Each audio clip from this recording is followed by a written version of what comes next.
Hello and welcome to Studio Classroom on the Air. My name is Gabe, and I know your English will improve today. Friends, do you ever feel like you are doing so much work, but it seems like it is not accomplishing much? Maybe you've worked all day on something. Maybe you've worked all week or all month or even longer, but it seems like you just haven't made much progress. Well, we're continuing our story today. The name of the story is The Brave Little Parrot. Now, a lot of animals observe this little parrot's bravery. Even God enters the story today. And here's a question for you to think about. How did God feel as he watched the bird? How did God feel as he watched the bird? You're going to find the answer in this first section, so let's begin. The Brave Little Parrot. The parrot flew back and forth until he was exhausted. But he continued on, trying to save the lives of the animals below. God watched from above. He usually left humans and animals alone and did not interfere too much with their lives. But he watched the little bird and felt sad. Then God began to cry. Tears fell from his eyes and turned into rain. The rain began to pour. The flames began to die. The air began to cool. Hi everyone, welcome to Language Lab. 首先我们看 interfere 这个动词 ，I-N-T-E-R 这个字首有两者之间的意思，所以 interfere 是指干涉或介入。如果要说明干预什么事情的话，是用 in 这个介系词。例如 After their children got married, Molly and her husband have never interfered in their lives. Molly 的孩子结婚之后，她和先生从来不插手干涉他们的生活。Interfere 也指打扰或干扰。如果要说明干扰什么的话，是用 with 这个介系词。例如 Paul guaranteed that his extracurricular activities wouldn't interfere with his studies. Paul 保证他的课外活动绝对不会影响到他的课业。继续我们看 pour 这个动词 pour 在这里是指雨倾盆而下。例如 The rain was pouring hard as I rode my bike home. 我骑脚踏车回家的时候雨下得很大。pour 也指液体倾泻或涌出。例如 Blood was pouring from the big cut on the wounded driver's leg. 血从这位受伤驾驶脚上大的伤口中不断地冒出来。pour 也指倒或注或灌。例如 The boy poured some milk into his cup. 这个男孩倒了一些牛奶到他的杯子里。Thank you so much, Michelle. All right, let's get right into this part of our lesson, friends. Of course, in yesterday's lesson, we were introduced to an eagle who told the parrot to just stop and just save himself. But what did the parrot do? The parrot flew back and forth until he was exhausted. So he was really, really tired. But he continued on, trying to save the lives of the animals below. All right, well, we need to take a look at this phrase. It's the phrase to continue on, right? Of course, if you know the word continue, you know that you're going to keep doing something, right? Well, you can use this phrase. You can add the word on. You continue on doing something. For example, Laura went out hiking. She got really, really tired, but she continued on. She wanted to make it to the top. All right, so this parrot is going to continue on, right? Trying to save the lives of the animals below, even though he's really exhausted. We read on, another character is introduced to our story, God. God watched from above. And what do we read about God here? Well, he, referring to God, usually let humans and animals alone and did not interfere too much with their lives. Now, there's a few things that we need to discuss in this sentence. Isn't that right? That's right. The phrase to leave someone alone or to leave something alone. If you leave something alone, that means you don't bother it. You're not involved. You're leaving it alone. For example, can you please leave Jimmy alone? He needs some time to do his homework. Or, you know, my little kitten Mittens, she never leaves the big cat Macy alone. She always wants to play with her. That's really funny. And it sounds like she never leaves you alone too, right? Right. Now, when I'm trying to sleep, Mittens will not leave me alone until I wake up and play with her. Right. Well, looks like that cat needs to sometimes learn how to leave you alone. So this is a good phrase, friends, to leave someone alone. And there's a related word, right? If you're leaving someone alone, that means you're not interfering with their life. You're not doing anything with them. And that word interfere, that means to get involved in some way, to stop the process of something. So, for example, let's say that class is going on. And everyone, all the students are paying attention to the teacher. And then somebody comes running through the classroom or opens up the door and comes running in and demands the teacher's attention. You could say that that individual interfered with the class. That's right. So friends, maybe this makes you think of the word interrupt, because interfering is often a kind of interruption, right? So we read here that God usually left humans and animals alone and did not interfere too much with their lives. But we continue, and here's the answer to that question I asked earlier. But he watched the little bird, and how did he feel, Rebecca? He felt sad. God felt sad as he watched the bird. Actually, I would feel sad too if I saw this little bird with black feathers trying to save the world. Yeah. He needs some help. So God felt sad, okay? Then God began to cry. Tears fell from his eyes and turned into rain. The rain began to pour, and the flames began to die. Now, if it's pouring really hard outside, there's a lot of rain, is there a word that we can use to describe that? Yes, Gabe, you're thinking of the word downpour. Actually, I have been caught in a downpour before. I was just walking around outside. Well, actually, I was gone for several hours. I didn't think it was going to rain. And then just out of nowhere, there was a downpour. There was a downpour. So this word is a noun. Rebecca, did you have an umbrella with you? Well, no, of course not. Because when I left, there were no clouds in the sky. It was blue. The sky was blue. Yeah. Okay? And then the clouds just kind of blew in. They were rain clouds. Yeah, that's sometimes how it is in tropical countries like this. The rain just suddenly happens, right? And there is a downpour. Well, I want to talk about something in this section. We're learning about God, according to this lesson, that he usually leaves humans and animals alone and doesn't interfere with their lives. How do you feel about that description of God? Oh, how God doesn't interfere with people's lives? Yeah, or how he's not involved. Well, actually, I wouldn't say that God is never involved in our lives. For me, I feel like God is actually very involved in my life. He comes with me to work. He's teaching here with us. You don't see him, but he's here.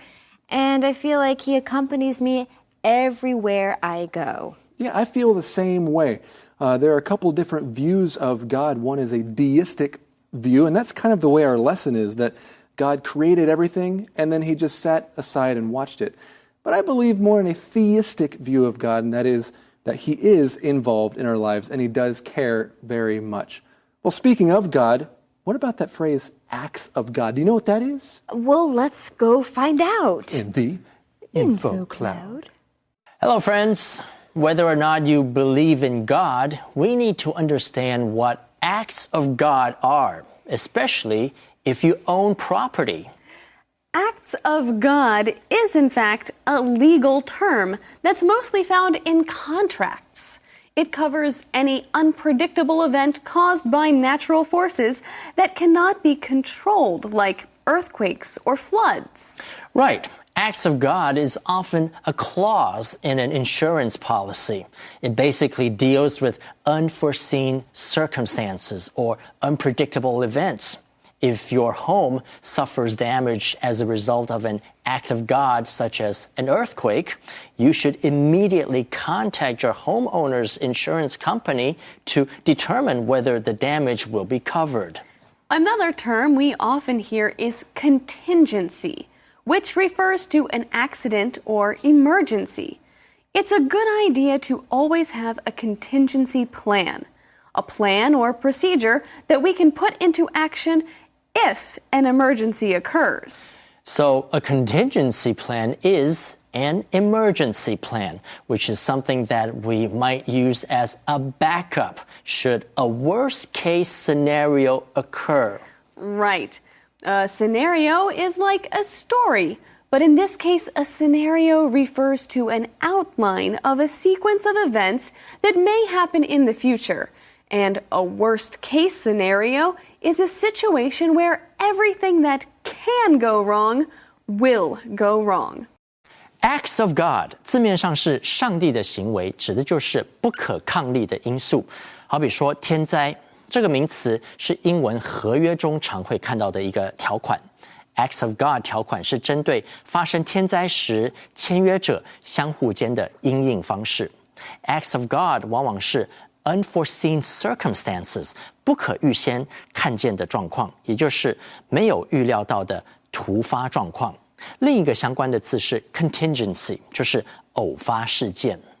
Worst case scenario 也是很实用的一个片语。Scenario 是一个假设的情况。The worst case scenario 就是能想到的最坏的情况。You know, if a child comes and asks you, why is it raining? I think it's a good idea to maybe tell them it's because God is crying. And if they ask, well, why is God crying? Then maybe you can tell them, probably because of something you did. No, I'm just kidding. That's not a good idea to tell a kid. However, in today's story, God did cry, and it was because he was sad, and he started crying because all of these people, all of these creatures in the forest were being affected by this forest fire. But what happened to the brave little parrot? That's what we need to continue to find out. The brave little parrot. The animals below were saved. The little parrot finally stopped to rest.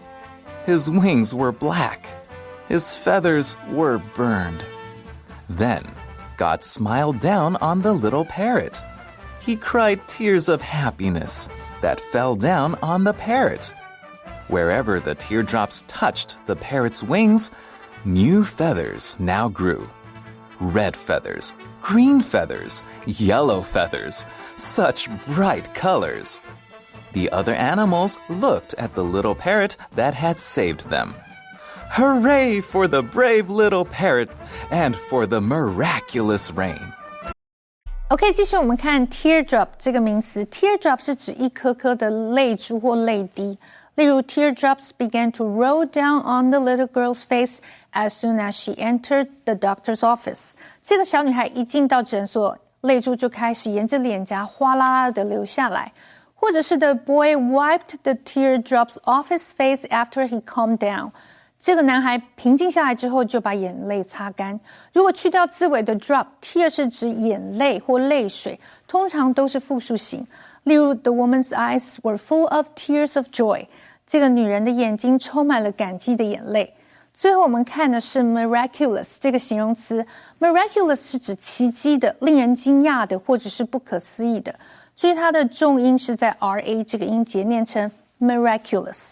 例如 the patient's miraculous recovery amazed all the doctors. 这位病人神奇的复原让所有医生都惊讶。它的副词就是在字尾加上 ly 变成 miraculously。例如 miraculously the vase stayed intact even though I dropped it on the marble floor.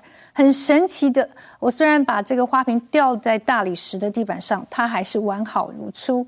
And now let's get back to our teachers. Thank you very much, Michelle. Okay, friends, let's continue with our lesson here. Now there is a parrot, an eagle, and God is also involved in our story. We read here, the animals below were saved. The little parrot finally stopped to rest. Wow, he needs to rest. He's been working a long time. And of course, if you stop to rest, that just means that you take a break from what you're doing. So, for example, whenever I go on a hike with my dad, he would never stop to rest. I would be tired, but he wouldn't. So we just had to keep on going. Yeah, a lot of people feel that way about hikes. They just want to keep on going. They want to continue on to the top without stopping to rest. But most of us like to stop to rest every once in a while. Personally, Rebecca, I like to stop not only to rest, but maybe to look at the scenery. Oh, yes, yes. When you go hiking, it's important that you take some time and look at the beautiful scenery. Very important. Well, let's continue on. Okay, so this parrot finally stopped to rest. His wings were black, his feathers were burned. And we continue. Then God smiled down on the parrot. He cried tears of happiness that fell down on the parrot. And of course, I'm sure this was rain, right? These tears of happiness from God. So tears of something. We can cry for many reasons, right? We can cry because we're sad, or we can cry because we're happy and we shed tears of happiness. Right. So we can have tears of joy, tears of happiness, tears of sorrow, tears of sadness. There are many different types of tears that you can cry, right? Like, I remember this one time I saw this individual and she was crying and I thought she was really, really sad and I tried to comfort her and she said, no, I'm not sad. I'm actually really happy. These are tears of joy. Oh, nice. Good. Yeah. Yeah. I would rather have tears of joy. Well, we continue. Wherever the teardrops touched the parrot's wings, new feathers now grew. This is turning into a very magical and mysterious story. But that word teardrop is from the word bank, and a teardrop, well, that's a single drop of tears, right? When you're crying. Right. And most people don't drop just one tear. Right. It's usually lots of tears. Now, there's actually another type of drop we would like to teach you, and that is the word raindrop. So when it rains really hard or lightly, the little drops of water are raindrops. That's right. One raindrop or many raindrops. It makes me think of that song, Raindrops Keep Falling on My Head. Or that one from The Sound of Music, Raindrops on roses and whiskers on mittens. Mittens. Kittens. Your kitten's name is Mittens. Yes. So we've got teardrops. Of course, if God is crying, as we might say, we would call those raindrops, right? New feathers now grew, red feathers, green feathers, yellow feathers, such bright colors. And we read the other animals looked at the little parrot that had saved them. Hooray for the brave little parrot and for the miraculous rain. The miraculous rain. Well, I think a lot of people would love to see miracles. If you see a miracle, that means you witnessed something miraculous. So this is the adjective form of that word. For example, the doctor said Annette was going to die, but she made a miraculous recovery. She was completely healed. All right. Well, there's this miraculous rain. Hooray for the rain. Hooray for the brave little parrot. And hooray for a review skit. We got that coming up right now. Here we are at the scene of a dangerous forest fire. How did it happen? Well, probably lightning struck a tree and it burst into flames. Ooh. Soon, the whole forest was on fire. Animals were running And flying. in all directions, seeking safety. Yeah. And we have one of those animals with us today. Little Parrot, tell us what happened. Well, I was flying towards safety, the safety of the river, and I saw that animals were trapped, surrounded by flames. So they had no chance to escape? No chance at all. Wow. So then what happened next? Well, I flew to the river and dipped myself into the water, and then I flew back over the crackling flames. My goodness, that seems dangerous. It sure is dangerous. The heat was rising up like the heat of an oven. Wow. Well, then what did you do? I flew to the middle of the forest and shook my wings What for? to release the drops of water that clung to them. Oh, hoping to put out the fire? Yes, but the drops vanished with a hiss as they hit the flames. Well, you can't put out a fire by dropping water from your wings. That's silly. The other animals said that too. They said my task was hopeless. But I continued to go back and forth and back and forth and back and forth. Sounds exhausting. It was. My feathers are all black now. My feet are burned. It even hurts me to breathe. Oh, I don't know how I kept going. That's so sad. It makes me want to cry. Some say it made God cry too. Made God cry? Yeah, and that his tears turned into rain and the flames began to die. And all the animals were saved. Well, thanks to you. No, thanks to God. Oh, well, hooray for the brave little parrot and for the miraculous rain. Yeah. Hey, are you still crying? It's so beautiful. Aw, don't cry. You know, there's one thing that I've really learned from this story, and that is that God really takes even the small things and he sees them as being important. Yes. And it reminds me of a story that our boss told me yesterday. Oh, really? Yeah, so she was telling me that yesterday she and her helper, Nancy, they were driving, and then Nancy got out of the car. The moment she got out of the car, something fell on her head. It was a baby bird. A bird? Yeah, it was a baby bird that was learning to fly.